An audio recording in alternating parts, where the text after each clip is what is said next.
Hello everyone, Ernesto here from the Houzz Pro marketing team. In this video, I'm going to walk you through how to complete steps for a full painting takeoff inside Houzz Pro. Whether you're bidding for a full interior repaint, single room refresh, or working off a designer's finish schedule, the workflow is going to be the same.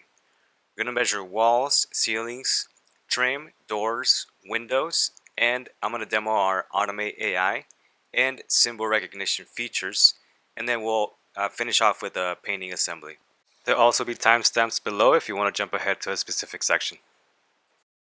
I've already uploaded my set of plans. First thing I recommend doing is create relevant groups if you know them.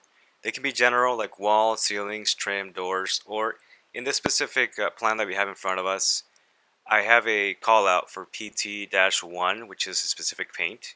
So I can create a group with that name and in fact show you this color selector. So if you click other and then that selector, you can point at any place in your computer and the picker is going to select that color. So let's say this Sherman-Williams.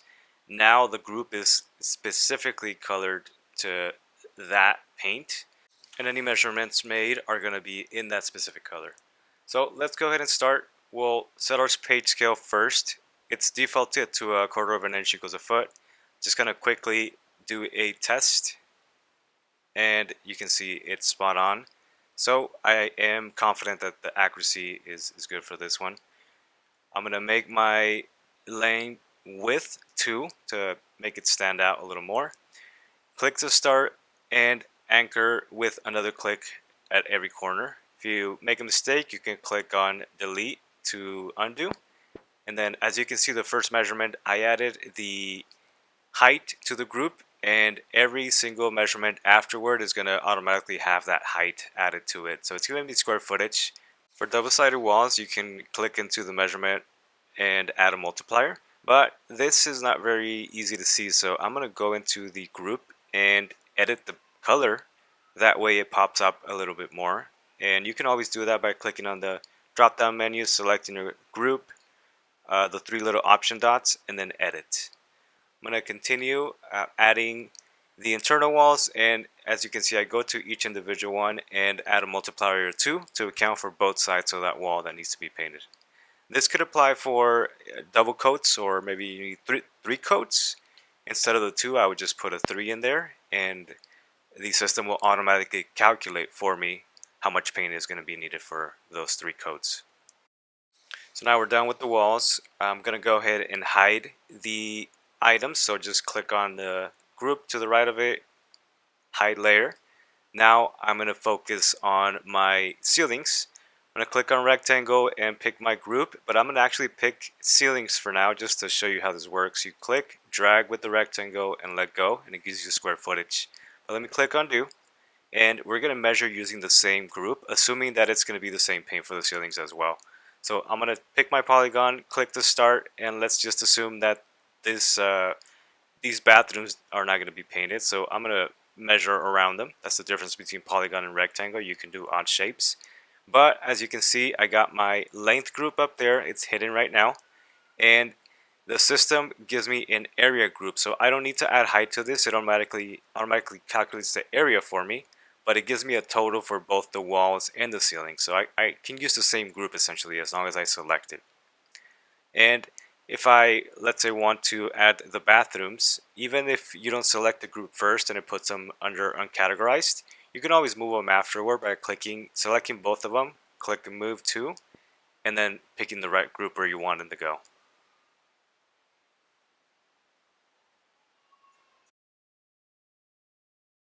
Next is trim. The trim's going to be around the same areas where I measured the wall, so you can always duplicate the measurement instead of having to redo it again.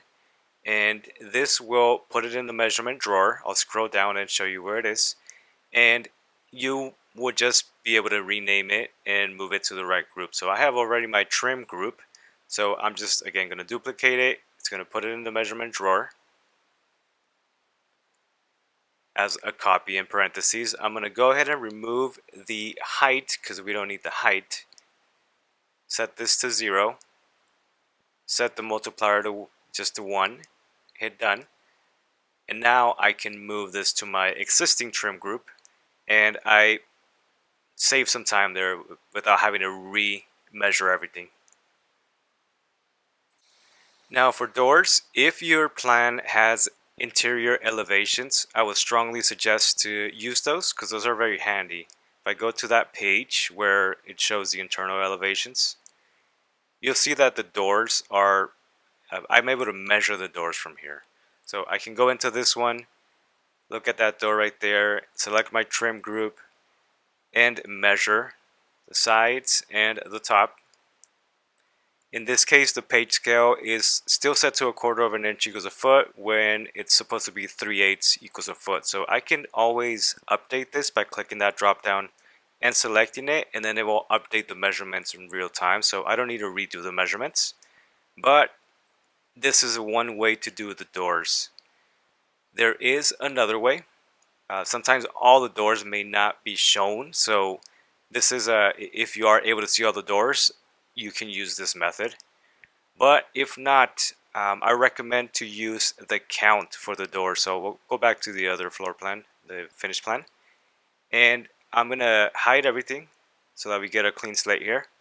Select my count and go ahead and select doors. So doors, with this count tool, you just click and it will drop a marker and give you a tally. If you make a mistake, you can click on move, pick the one that you want to delete, and then the delete button will appear. But I'm essentially done with my doors.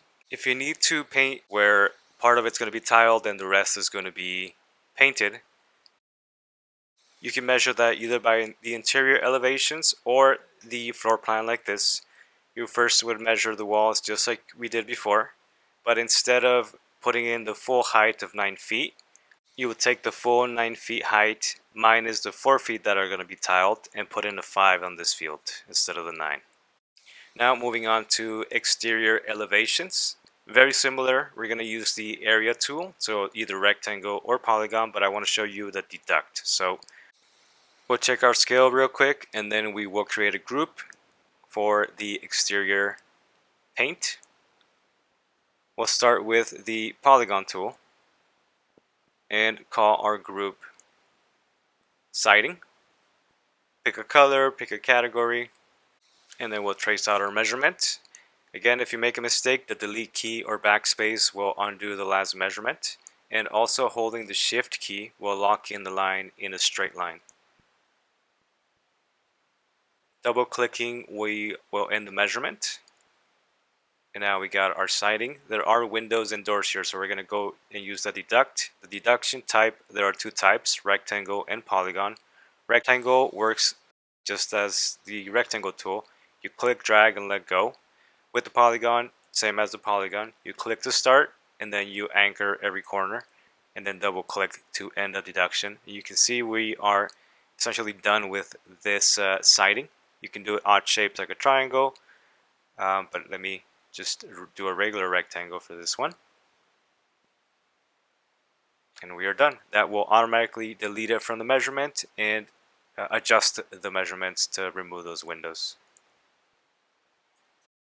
Next, you can do fascia and soffits. You can do window trim. I'll just quickly create one just to demo it here. We'll just call it fascia and soffit. Pick a different color, and then we're going to trace out the remaining shapes in this one that I can see, just to give you an idea of how easy it is to measure using the elevation plans like these.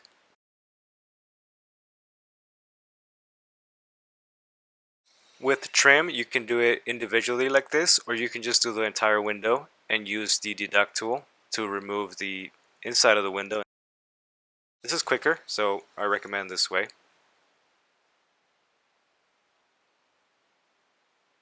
And that's siding from elevation plan. So now we're moving on to our automate tool.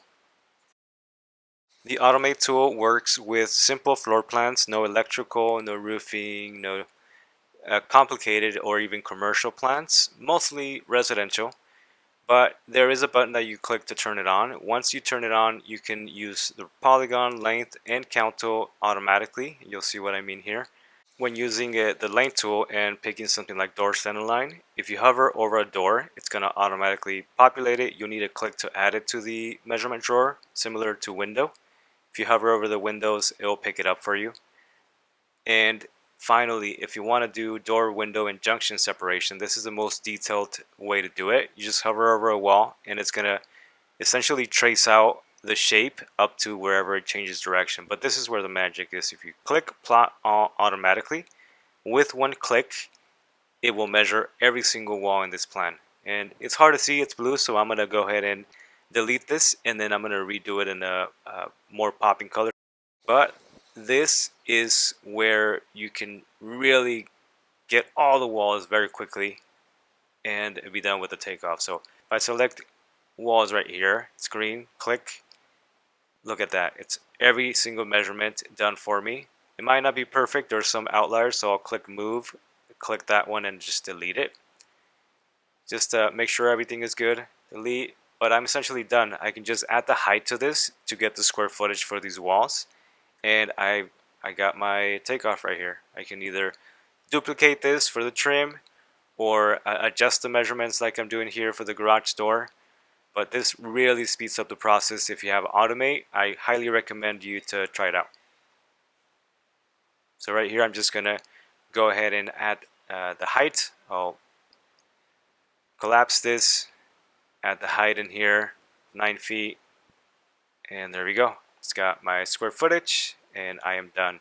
Now ceilings, I could select the polygon, click ceiling, and with the automate on, I just hover over a room and this outline shows up. I click and it adds it automatically into the measurement drawer. This is real time, I'm not speeding this up. So you can see how quickly you can get through a takeoff.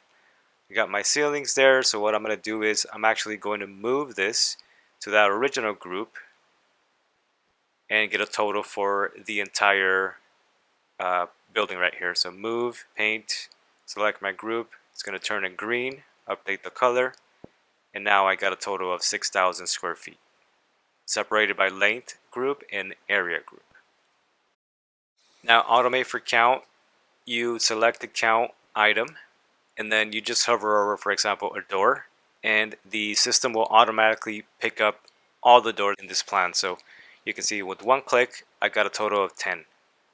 And that's automate for count based on common things like doors, toilets, windows, things like that.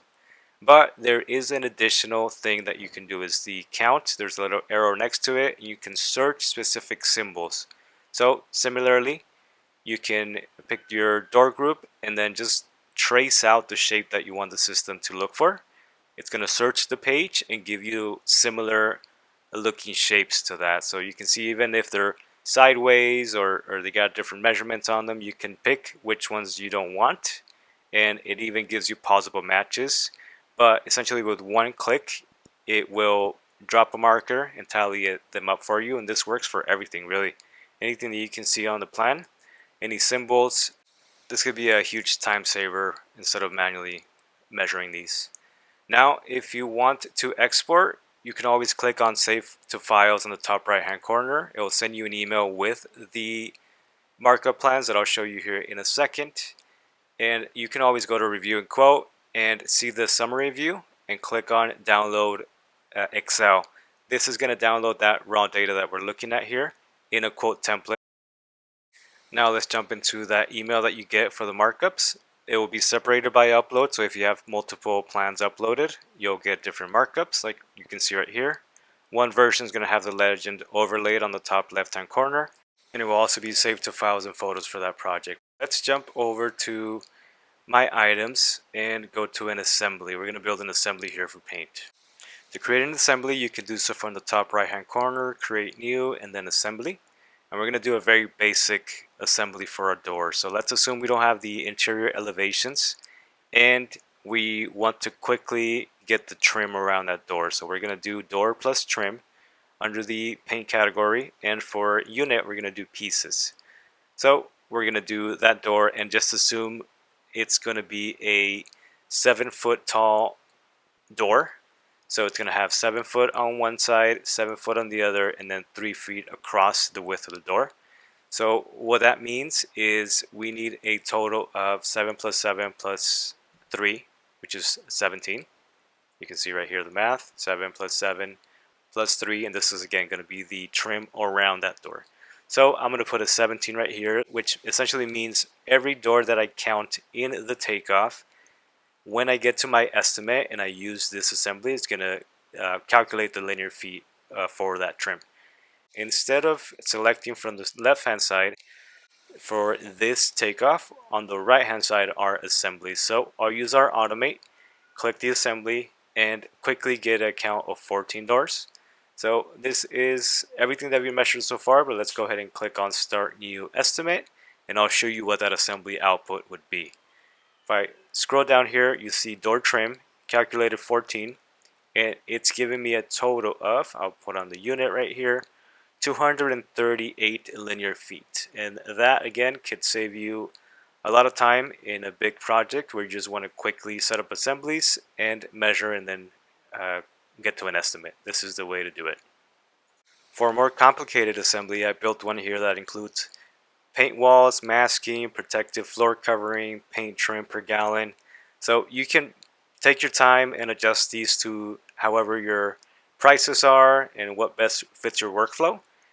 I also recommend to use our Automate AI for assemblies. So the system can actually build an assembly for you. So if you click on the top right hand corner, Automate AI, you can give it a prompt and say create an assembly where 1 gallon will cover 350 square feet, and the system will automatically do the math for you. So I'll speed this up, but you can see that I already have items in here, but at any point I can jump into Automate AI and either build one from scratch or add on to my current existing assembly. We'll automatically get average price if you ask it to do so and put it in the right places here, you can see, with a description and even the same number that I got manually by using my calculator, divided 1 by 350 square feet. Let's test this out. We're going to go back to a project and show you what to do instead of just selecting a regular group, going for the assembly. So again, to make this work, you would have to select the assembly when measuring. So I'm going to go into this plan right here. We're going to go ahead and leverage our automate tool, and we're going to go into the polygon tool, select assemblies, pick the assembly, the wall per square footage for paint, pick a color, and then we're going to measure. So we'll do a quick one here. We'll select every ceiling. I know this says walls per square foot, but for this example, I just want to showcase what kind of output you can expect from a assembly. So this is what your workflow could look like. Obviously, if Automate works for your specific plan. If not, you will measure essentially the same way, but manually. I'm going to go ahead and select this area right here that wasn't picked up by Automate. We're just going to manually do so. And again, you can toggle Automate on and off at any point. Now, if I click on Review and Estimate and Create New Estimate, this is a clean look at that assembly. So we got our original square footage, and then the math is done for us. So we got our how much paint we need for the walls, how much masking, protective floor covering, paint trim, based on how many gallons we're going to need. So this is actually going to be material, and we'll toggle the unit so that you can see. And with that, that's been an overview of the basic items needed to be measured for painting takeoff inside Houzz Pro.